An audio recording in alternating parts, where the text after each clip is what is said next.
As narrativas são formas de comunicação, formas de linguagem que contam histórias, falam de mitos, lendas, e as narrativas visuais são aquelas que fazem o mesmo trabalho utilizando, porém, imagens. Um exemplo é a coluna de Trajano, feita pelo imperador Trajano romano no ano de 113 da Era Comum, ou depois de Cristo. O Trajano mandou fazer em alto relevo uma coluna com suas façanhas. E é interessante porque a coluna é muito alta, ninguém via o que estava lá em cima, né? Quais eram as façanhas do Trajano, mas era uma coisa tão impressionante que você imaginava, né? Então a narrativa tem um pouco disso também, trazer não só a história ilustrada, mas também deixar espaço para a imaginação. Esse daqui é o primeiro trabalho que eu vou mostrar, que é que se chama foi posto esse nome, né? Nem todos os trabalhos de arte são nomeados, eles são nomeados depois. Mas Quilix com figuras negras. É uma espécie de panela ou de vaso que mostra o Dionísio, o deus Dionísio, deus do vinho. A lenda é a seguinte: Dionísio foi capturado por piratas e quando estava no meio do barco, Dionísio colocou sua fúria em forma de magia, né? E transformou o mastro do barco em uma videira ou parreira cheia de uvas, né? Já que Dionísio é o deus do vinho. Os marinheiros, com medo de Dionísio, pularam no mar e Dionísio transformou-os em golfinhos. Essa é uma história, uma lenda que foi sintetizada aqui, né? Claro que quem não conhecia a lenda anteriormente, seria difícil saber essa história, mas essa narrativa pôde ser evidenciada para pessoas que já conheciam e, portanto, já gostavam ou tinham uma certa empatia por essa forma de história, né? O Giotto foi um pintor muito importante. Ele se dedicou bastante a fazer uma narrativa da vida de Cristo. O Papa, que na época era o Papa Gregório, ele colocou uma diretriz que era a seguinte, na Idade Média: é possível ilustrar a vida de Cristo para catequizar, para mostrar às pessoas como que foi essa vida, para as pessoas que não sabem ler. A maioria das pessoas não sabia ler na Idade Média da Europa, né? E Giotto foi uma dessas pessoas. Ele começou a inserir a questão da perspectiva e colocar expressões nos rostos das pessoas. Nem sempre todas as pinturas, nem as pinturas anteriores a Giotto, pareciam todos iguais. Aqui o nascimento de Cristo,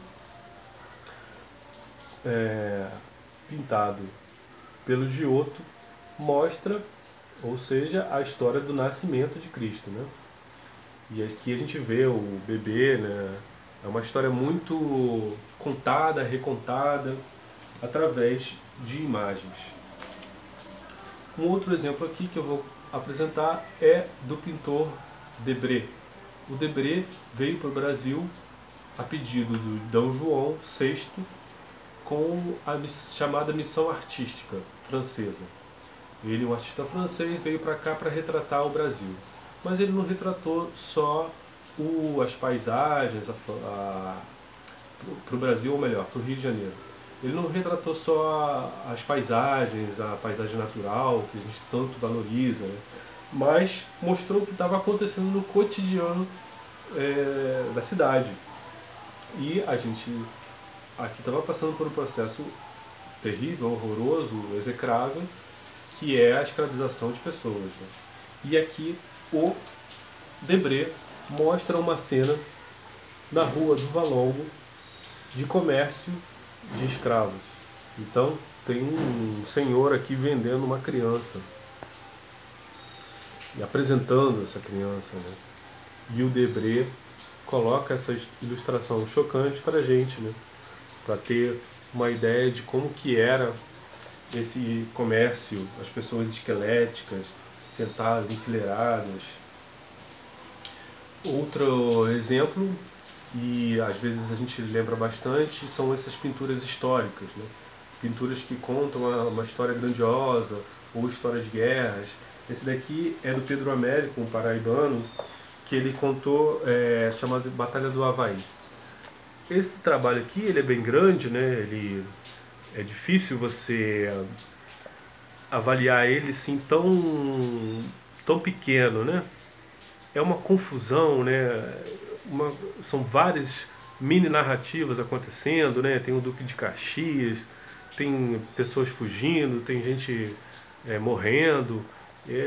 Essa confusão, essa história de confusão, né? A guerra é uma coisa confusa e louca, retratada aqui pelo Pedro Américo, povoa nosso imaginário, né? Imagino que muita gente não tenha ido para a guerra, mas imagino não, tenho certeza, mas muita gente que viveu, viu filmes, ouviu histórias, imagina coisas parecidas, né? Essa confusão, uma matança generalizada, a ideia de um herói. E Cândido Portinari foi um grande pintor brasileiro que pintou aqui a civilização mineira em 1959. É a história tem Tiradentes aqui no meio, dividida em duas partes. Aqui a Minas antiga e aqui a Minas mais moderna, né?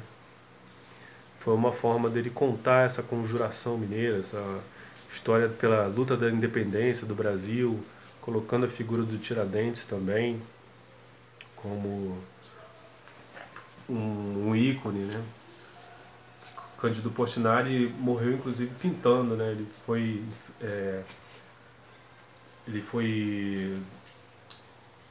Ele pintou muito com tinta a óleo, que era a tinta mais comum na época, e foi pintar um quadro enorme, que é um díptico, Guerra e Paz, que foi para a ONU, e ele ficou intoxicado por essas tintas, principalmente o branco, na época o branco, tinta a óleo era branco de titânio, feito com metais pesados e tal, e ele resolveu, mesmo já sabendo que estava em perigo, pintar esse último painel, Guerra e Paz. E o mangá é uma forma de narrativa visual que muitos adolescentes conhecem, muitos jovens. Ele foi baseado nas HQs, né? É uma HQ, uma história em quadrinho, porém ele pegou essa questão do filme de ação, das perspectivas arrojadas e colocou nesses desenhos. Esse daqui é o Osamu Tezuka, que foi com o seu trabalho o Astro Boy, um desses pioneiros do mangá. A questão dos olhos grandes, né?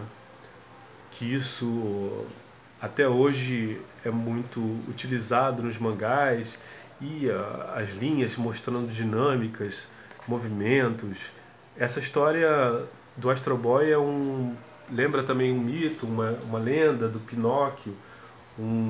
É um cientista que perde o filho e faz um robozinho, então lembra um pouquinho essa história do Pinóquio, um garoto um boneco que quer ser garoto de verdade, né? Um boneco de madeira. Esse aqui é o Corto Maltese,